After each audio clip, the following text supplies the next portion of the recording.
Sultan. Thank you for your most generous offer. I'll be honored if you visit me on Lemnos. Sen de başı bozuk.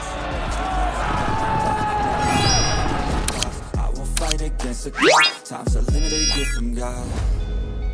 One day I will have my victory. Hai Sinemania semua, kali ini Basi akan membahas sebuah film yang berdasarkan pada sejarah kebangkitan Kekaisaran Ottoman, atau yang dalam dunia Islam dikenal sebagai Kekhalifahan Turki Utsmani. Film ini merupakan sebuah drama dokumentasi yang disusun berdasarkan bukti-bukti sejarah oleh penulis naskah Kelly MacPherson. Film ini diklaim memuat fakta sejarah yang cukup akurat.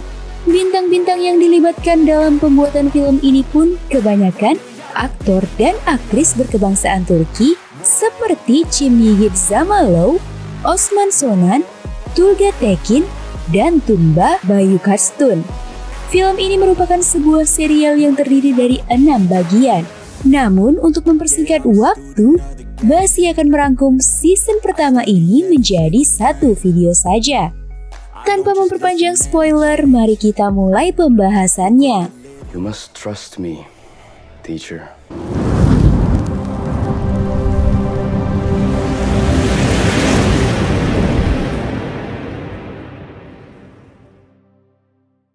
Konstantinopel adalah sebuah kota yang ditakdirkan menjadi pusat dunia. Kota ini adalah simpul antara Asia, Eropa, Laut Hitam, Mediterania, daerah Balkan, dan beberapa kota Italia.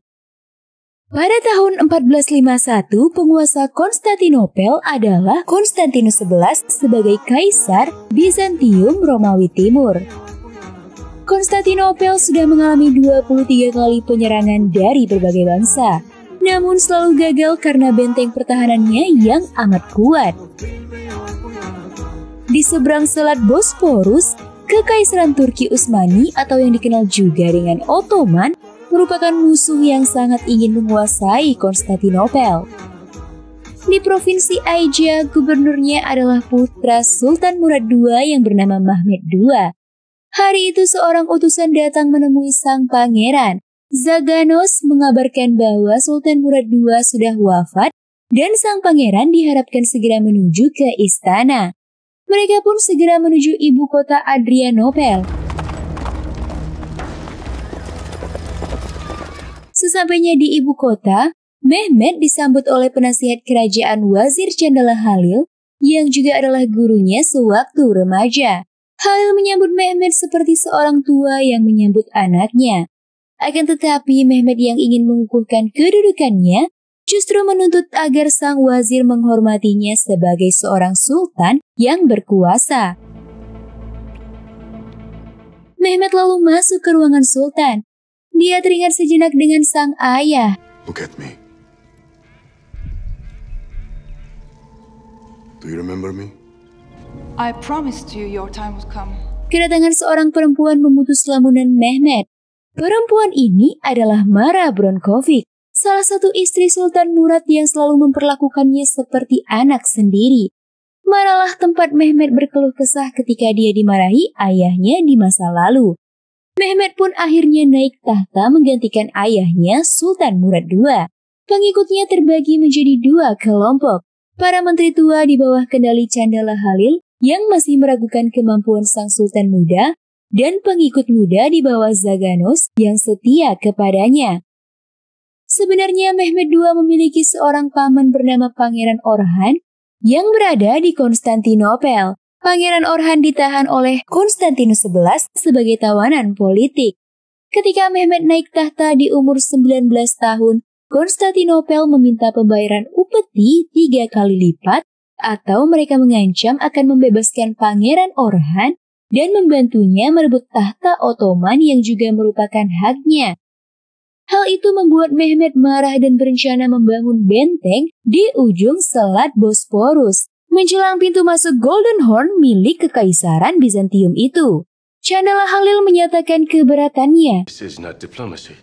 It's an act of war. Namun dengan tegas sang sultan muda mengatakan bahwa apapun di dalam tembok Konstantinopel adalah milik Romawi dan semua hal di luar itu adalah miliknya sebagai Sultan Agung Ottoman. Benteng itu pun selesai dibangun dalam 4,5 bulan dan diberi nama Romali Hisala. Hal itu menimbulkan kekhawatiran di Konstantinopel.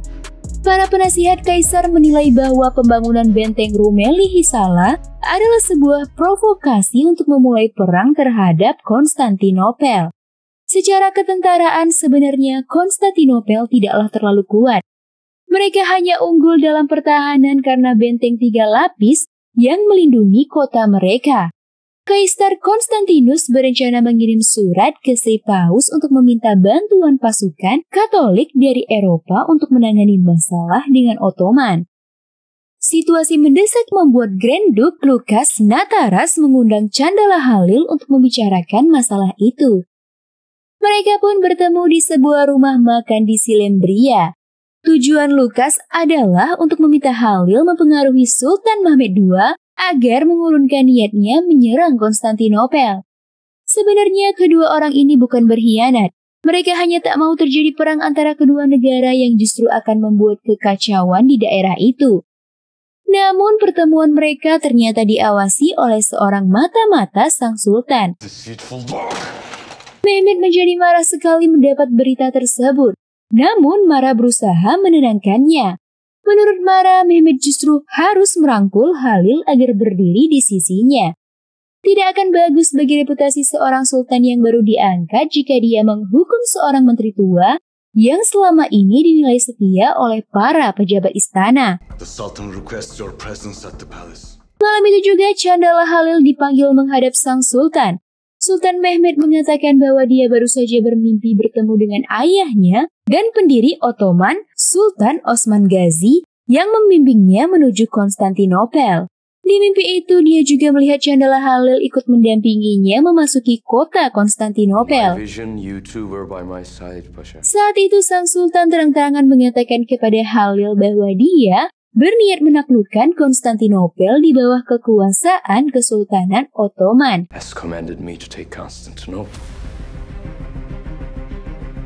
Beberapa waktu ke depan Ottoman mulai bersiap.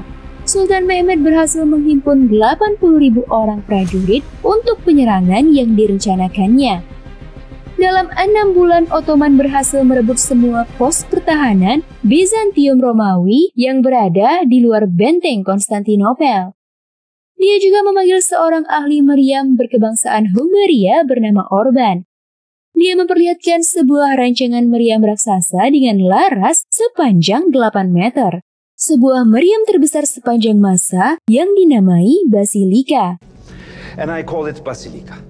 Meriam dahsyat tersebut sampai saat ini masih berada di Museum Nasional Turki. Sementara itu, Konstantinopel yang kekurangan pasukan menyewa tentara bayaran dari Jenewa di bawah pimpinan Giovanni Giustiniani Longo.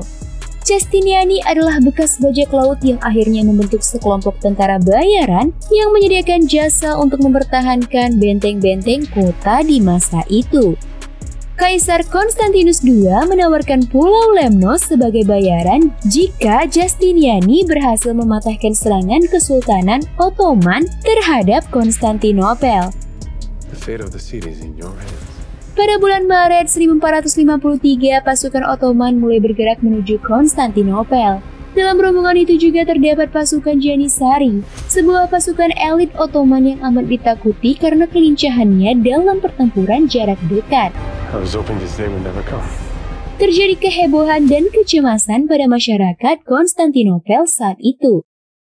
Seperti kebiasaan dan ajaran Islam, Sultan Mehmed II mengirimkan utusannya kepada Kaisar Konstantinus untuk memberi kesempatan menyerah sebelum perang dimulai.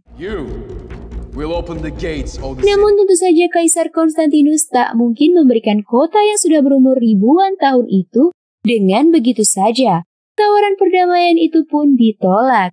Perang pun tak bisa dihindarkan. Prepare the cannons. Get ready, boys!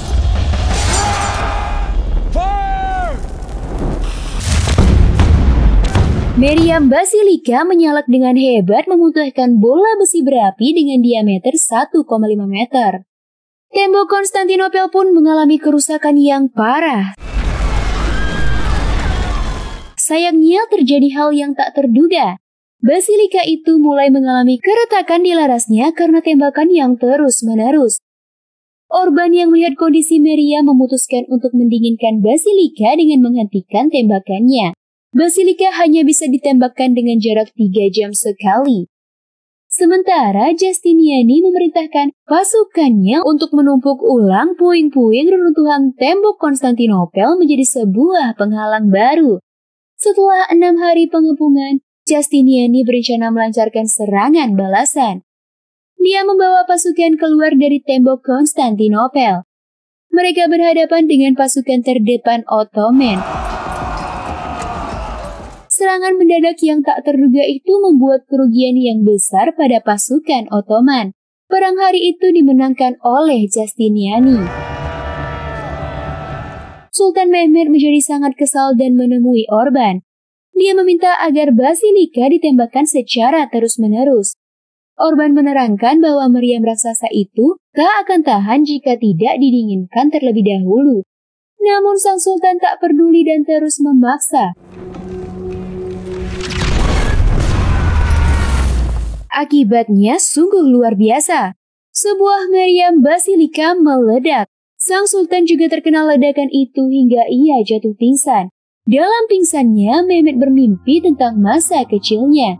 Waktu pertama kali utusan Sultan Murad menjemputnya untuk tinggal di istana Turki. Dia meninggalkan sang ibu yang tak pernah ia lihat lagi. Tidak ada data akurat tentang ibu sang sultan, tapi berkemungkinan besar dia adalah seorang putri Bizantium. Di istana dia bertemu Mara, istri ketiga Sultan Murad II yang tak memiliki anak. Mara memperlakukan Mehmed seperti anak sendiri, sehingga dia menganggap Mara seperti ibu kandungnya. Di istana, Mehmed dididik dengan keras di bawah pengawasan Chandala Halil. The wounds will heal, the lesson will be remembered. Pada usia 11 tahun, Sultan Murad memberikan tahta kesultanan kepadanya. Beberapa waktu setelah naik tahta, Mehmed II mengumpulkan para menterinya dan mengatakan bahwa dia berencana menyerang Konstantinopel. Sebagai seorang wazir agung, Chandala Halil tidak setuju dengan keinginan Mehmed. Namun Mehmed tak memperdulikan pendapat sang wazir. I will crush all of them. Halil yang merasa tidak senang kemudian melaporkan hal itu pada Sultan Murad II di tempat peristirahatannya di Anatolia. Sultan Murad II akhirnya ke Adrianopel dan mengambil alih kembali tahta Kesultanan Ottoman. Sultan Murad juga memerintahkan Mehmed untuk meminta maaf pada Chandala Halil atas perlakuannya pada sang wazir. I apologize for my behavior. Zaganos yang berhasil menyadarkan Mehmed dari pingsannya memutus bayangan-bayangan masa lalu sang sultan. Dia melihat ke sekelilingnya. Banyak korban jatuh akibat perintahnya yang tak menghiraukan kondisi sebelumnya. Malamnya Sultan Mehmed berubah strategi. Dia berencana mengerahkan pasukan menerobos tembok Konstantinopel. Dalam perhitungannya, setelah lebih dari 2 minggu dibombardir, maka tembok tersebut sudah mengalami banyak kerusakan sehingga tidak sulit untuk menembus ke dalam. Chandala Halil berusaha menahan Sultan Mehmed, namun dengan keyakinannya sang sultan tetap memerintahkan Zaganos menyiapkan penyerangan keesokan harinya. Zanos, Pasha. The men are ready. Tomorrow we take the city. Pagi hari setelah sholat subuh, Sultan Mehmed memberikan orasi yang membakar semangat para prajuritnya.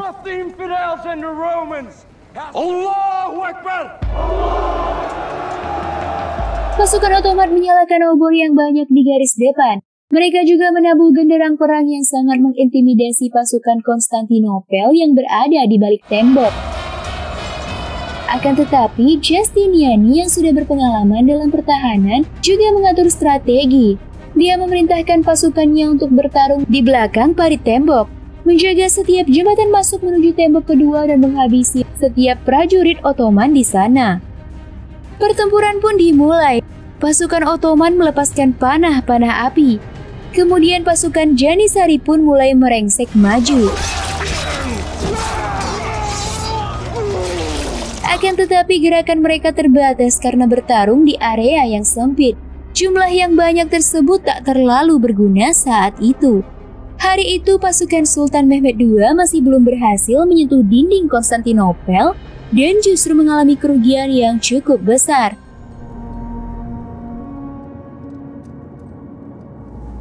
Keesokan harinya, Sang Sultan mendapat laporan bahwa armada laut Janewa terlihat di Dardanella menuju ke Konstantinopel membawa bantuan tentara dan suplai makanan. Berita itu dikirimkan oleh Mara Bronkovic, ibu tiri yang sebelumnya sudah dikirim kembali ke Serbia. Sebelum melakukan pengepungan, Mehmet memulangkan Mara ke Serbia dan memintanya memantau gerakan-gerakan militer di daerah itu. Konstantinopel memiliki sebuah kelemahan. Dinding yang menghadap ke Selat Bosporus tidaklah sekuat dinding di sisi lain kota. Akan tetapi pintu masuk ke Golden Horn dihalangi oleh rantai baja raksasa yang membuat kapal tak diizinkan tak akan bisa memasuki pelabuhan tersebut. Rantai itu membentang dari Akropolis sampai ke Menara Galata yang merupakan koloni Konstantinopel di seberang selat sepanjang 800 meter. Mendengar berita bahwa ada armada laut Janewa yang menuju Konstantinopel, Sultan Mehmet mengatur rencana untuk menghentikan kapal-kapal tersebut sebelum mencapai pintu masuk Golden Horn.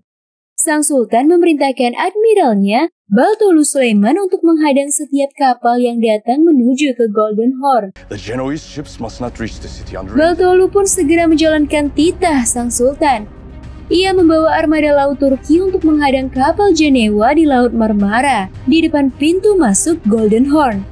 Di tanggal 20 April 1453, 4 galeon dari Janewa memasuki Laut Marmara. Mereka berhadapan langsung dengan armada laut Turki yang berjumlah puluhan kapal.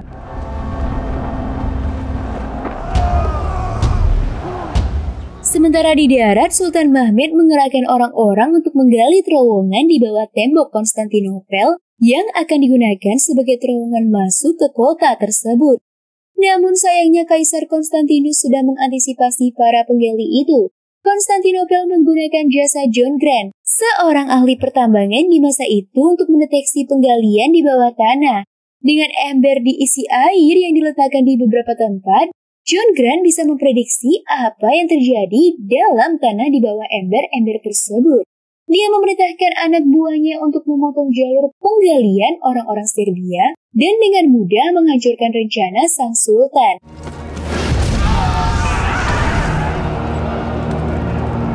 Sementara di Laut Marmara, alam sepertinya memihak kepada armada Ottoman. Angin yang tak bertiup membuat kapal-kapal Janewa itu menjadi lebih lambat. Bartolo Sulaiman pun mulai memerintahkan pasukannya untuk menembakkan panah-panah berapi.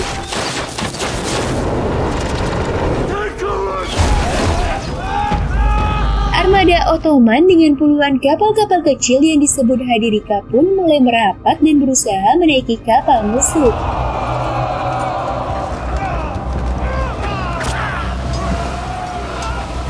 Sayangnya galeon adalah kapal yang jauh lebih tinggi. Angkatan Laut Janewa dengan mudah menjatuhkan satu persatu orang-orang Ottoman yang berusaha naik ke atas kapal mereka. Namun bagaimanapun juga, menghadapi sekian banyak penyerang, tetap saja pasukan Janewa hanya memiliki sedikit peluang. Kaisar Konstantinus yang memperhatikan pertempuran itu dari benteng Konstantinopel merasa gelisah. Akan tetapi Justiniani tetap tenang. Dia tahu bahwa mereka hanya butuh tiupan angin untuk membawa keempat galeon tersebut keluar dari pengepungan Hadirika. Tepat seperti yang diharapkan, tiba-tiba angin kembali bertiup. Keempat galeon itu kembali bergerak.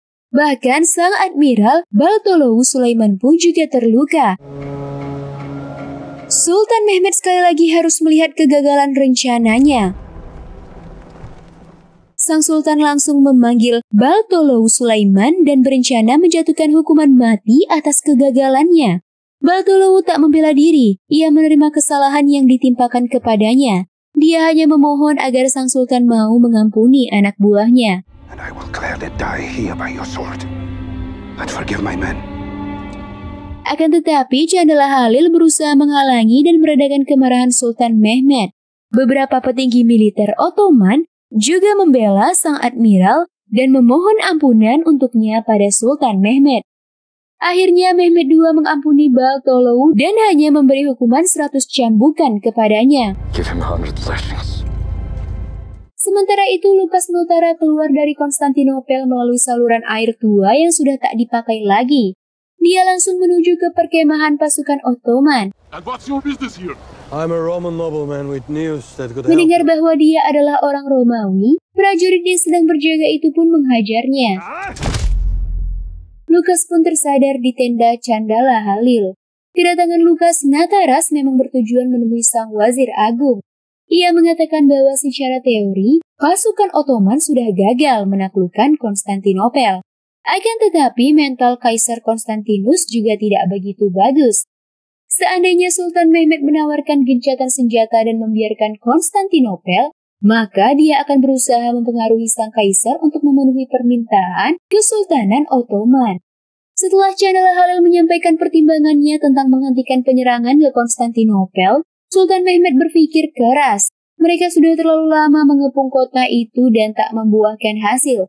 Kondisi ini sangat menurunkan semangat juang prajurit Ottoman dan bisa membuat mereka tak lagi mempercayai komandannya. Dia mencabut pedang warisan kesultanan. Sejenak ingatannya melayang ke masa Sultan Murad II memberikan pedang itu kepadanya. Every great leader, it takes wisdom and loyalty. Ultimately, Mehmet, that will win the fight. Tiba-tiba sebuah ide melintas di kepalanya. Keesokan harinya ia memanggil Panglima Zaganos tanpa diketahui oleh Wazir Agung Candala Halil. Sang Sultan menerangkan rencananya untuk memasukkan armada laut Ottoman yang tersisa ke Golden Horn untuk memecah pertahanan Konstantinopel ke arah pelabuhan tersebut.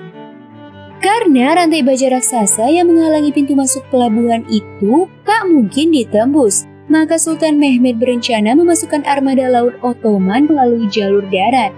Sultan Mehmed memang memiliki pemikiran yang tak biasa.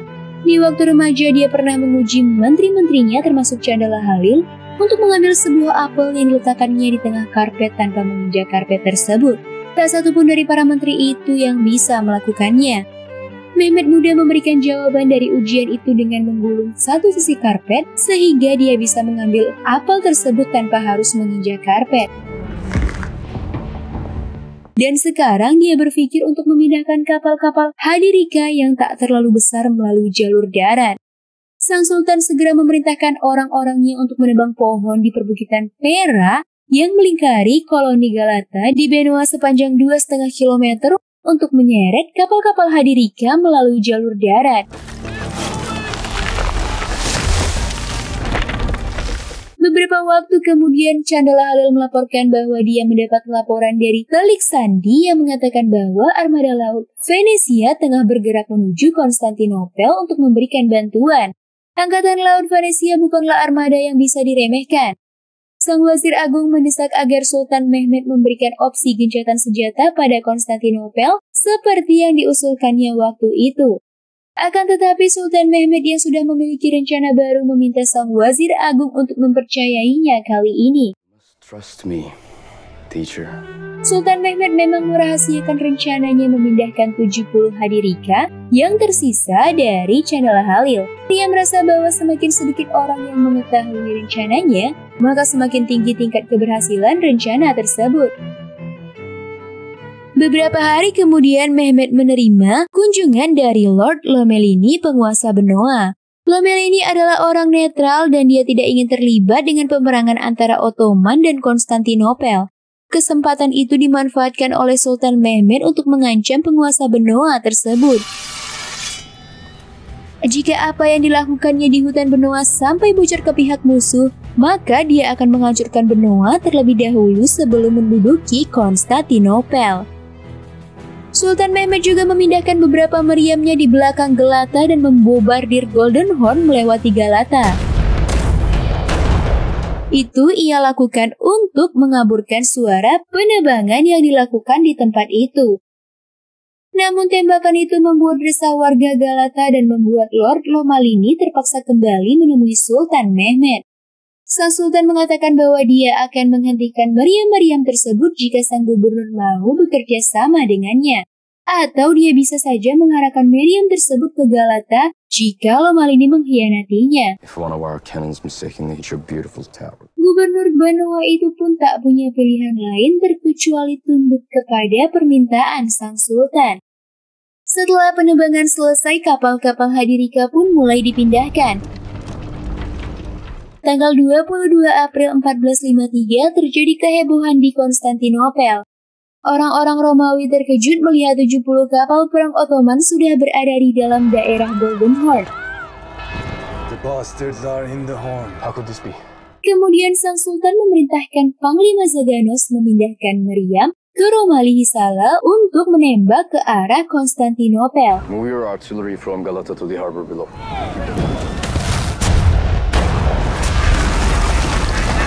Tepat seperti yang diinginkan Sultan Mehmed, Justiniani memindahkan sebagian pasukannya untuk menjaga dinding yang menghadap ke Golden Horn.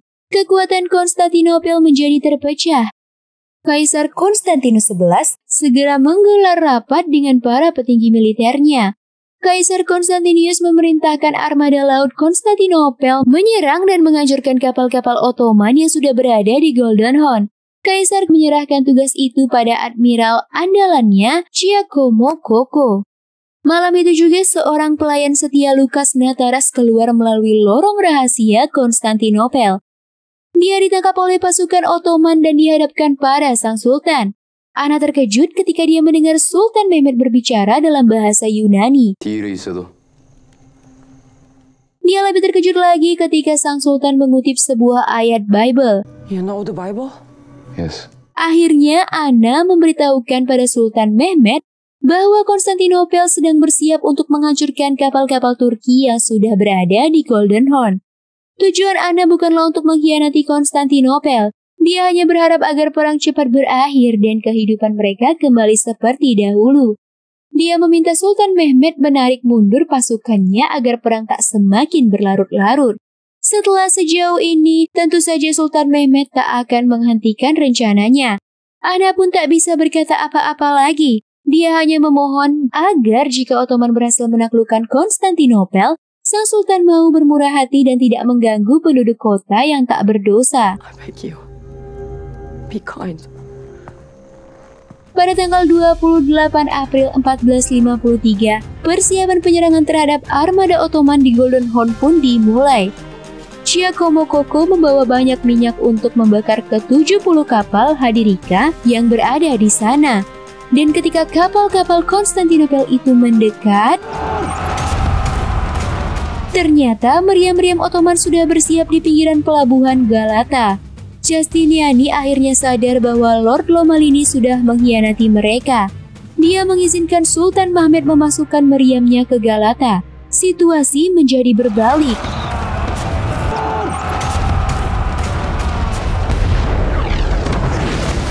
Kali ini Sultan Mehmed mendapat kemenangan telak setelah usahanya yang berkali-kali gagal. Kaisar Konstantinus XI sangat terpukul dengan kejadian tersebut. Akan tetapi dia masih percaya bahwa bantuan yang diharapkan dari Venesia akan segera datang. Help will come for us. Sang kaisar meminta agar para petinggi militer lebih fokus menjaga tembok Konstantinopel yang merupakan pertahanan terakhir kota suci tersebut. Memasuki Mei 1453, pengepungan Konstantinopel sudah berjalan selama 2 bulan. Namun hingga saat ini mereka belum bisa menembus benteng kota. Justiniani dan pasukannya dengan gagah perkasa masih berhasil melindungi kota suci itu. Keputusasaan pun mulai kembali dirasakan oleh pasukan Turki. Di samping kejenuhan para tentara, suplai makanan mereka pun sudah mulai menipis. Hal yang sama juga dirasakan di pihak Konstantinopel. Maut selalu mengintai setiap saat, sementara armada Venesia yang diharapkan akan memberikan bantuan tak kunjung datang. Di tendanya, Sultan Mehmed mengatakan pada Panglima Zaganos bahwa hambatan terbesar mereka sebenarnya bukanlah prajurit Konstantinopel, melainkan Justiniani dan pasukannya yang merupakan tentara bayaran. Keesokan harinya, Zaganos membawa bendera putih pertanda utusan perdamaian menuju ke benteng Konstantinopel. Sesampainya di sana, dia berteriak memanggil Justiniani untuk berembuk dengannya. Justiniani pun mendatanginya keluar gerbang tembok. Akan tetapi, ternyata dia bukanlah sang panglima Zaganos, melainkan Sultan Mehmed sendiri. Sultan. Justiniani mau tak mau harus mengakui keberanian dan kenekatan Sultan muda tersebut. Sang Sultan menemui Justiniani dengan tujuan menawarkan sebuah kerjasama yang lebih menguntungkan. Mehmet menjanjikan akan mengangkat Justiniani sebagai penguasa provinsi Aegea dan mendapat dukungan penuh dari kekuatan Kesultanan Ottoman. I'll need your answer by sundown. Walaupun bertempur demi mengharapkan bayaran, Justiniani bukanlah orang serakah yang tak mengenal arti kesetiaan. Ia mengirim surat penolakannya kepada sang Sultan. Sultan, but I fear I must decline. Di Serbia, Mara Bronkovic mendapatkan laporan astronomi dari para ahli di sana. Mara yang membaca laporan itu menjadi gembira dan berencana menemui Sultan Mehmet di perkemahannya. Sementara itu, Konstantinopel sudah kehabisan sumber daya. Kaisar Konstantinus mengumpulkan artefak-artefak keagamaan yang terbuat dari emas dan memerintahkan untuk meleburkannya guna mencetak koin emas untuk membayar para tentara bayaran. Kekalutan juga terjadi di pihak Sultan Mehmet. Dia sudah mendengar isu gerakan armada Venesia yang akan membantu Konstantinopel. Sang Sultan pun melampiaskan kemarahannya pada para menteri. Can you not see we're out of time?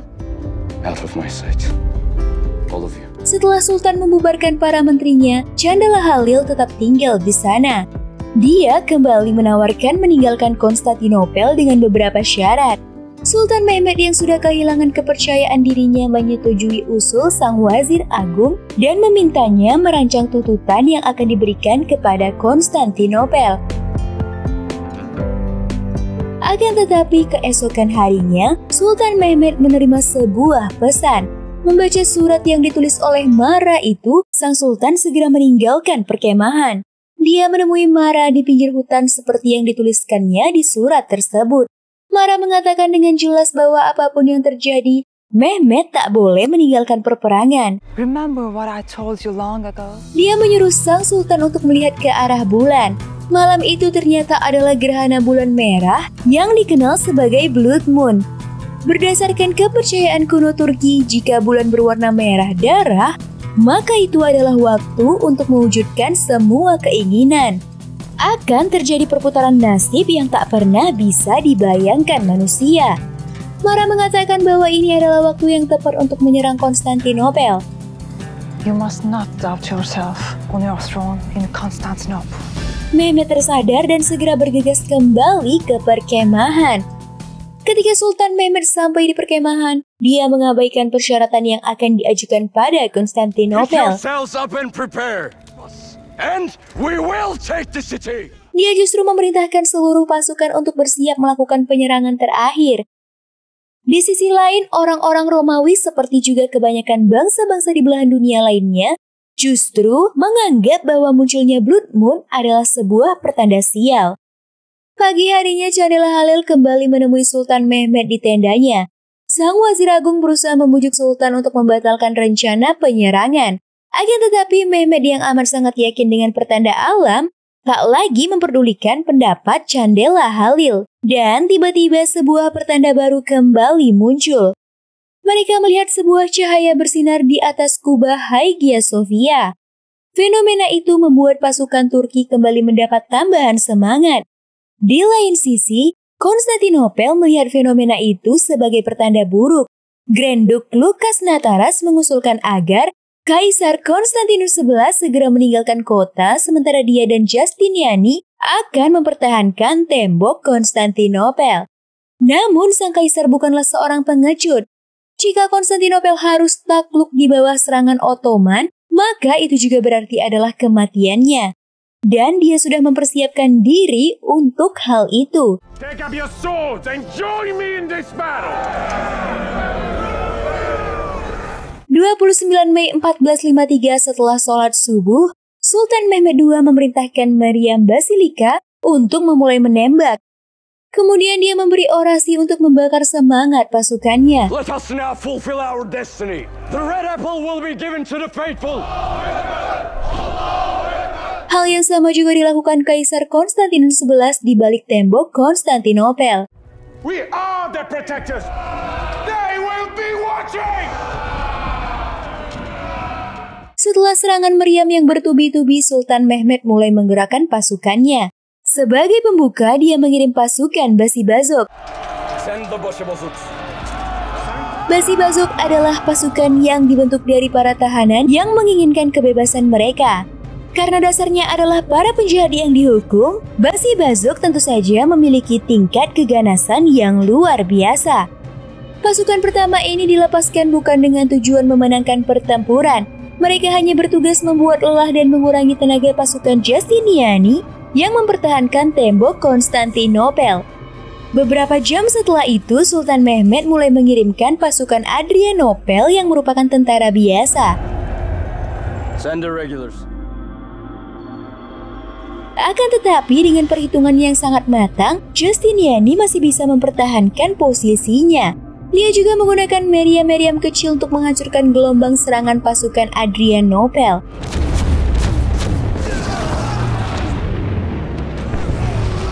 Melihat mereka masih tak bisa menembus tembok Konstantinopel, Chandala Halil meminta sang sultan untuk menghentikan serangan. Namun Sultan Mehmed tak mau mendengarkan permintaan Halil dan memerintahkan pasukan Janissary untuk menyerang. Mighty Janissaries, I order you to go forth and create chaos. Bahkan dia sendiri ikut memimpin para Janissary untuk menyerang Konstantinopel. Pertempuran kali ini merupakan penentuan final dari kedua belah pihak. Namun sebuah panah mengenai Sultan Mehmed II. Take the Sultan! Tetapi Sultan Mehmed II bukanlah orang yang mendapat tahta dengan mudah. Dia sudah digembleng oleh sang ayah dalam pertempuran demi pertempuran. Dia lebih kuat dari prajurit manapun juga.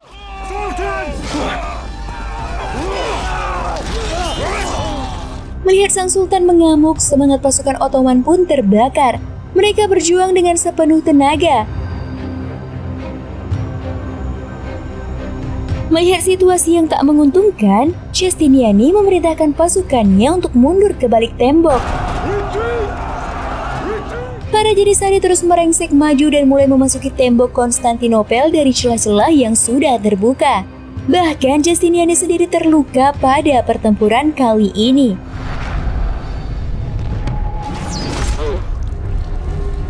Dengan absennya pemimpin mereka, anak buah Justiniani menjadi kelabakan. Untuk pertama kalinya, Justiniani mengalami ketakutan yang amat sangat dalam hidupnya.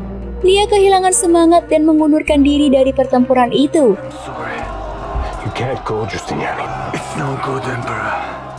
Kaisar Konstantinus XI tak bisa berkata apa-apa. Konstantinopel sepertinya tak bisa diselamatkan lagi. Setelah kepergian Justiniani, pasukan Konstantinopel tak bisa berbuat banyak.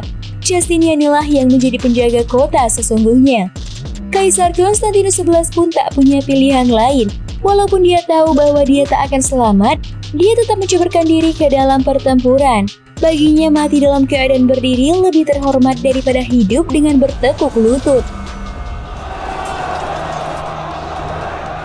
Tanggal 21 Mei 1453, Sultan Mehmed II mengukir sejarah.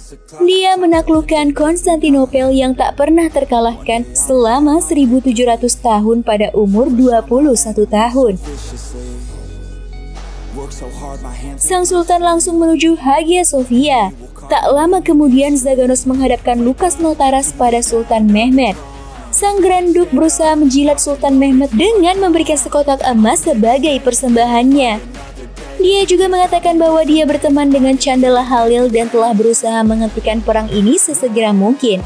Sang Sultan yang sangat membenci para penjilat dan pengkhianat malah menjatuhkan hukuman mati kepadanya. Setelah itu sang Sultan memanggil Wazir Agung Chandala Halil. Dia mengatakan pada Chandala Halil bahwa dia mengganti nama Konstantinopel menjadi Istanbul dan akan memindahkan pusat pemerintahan Ottoman ke sana.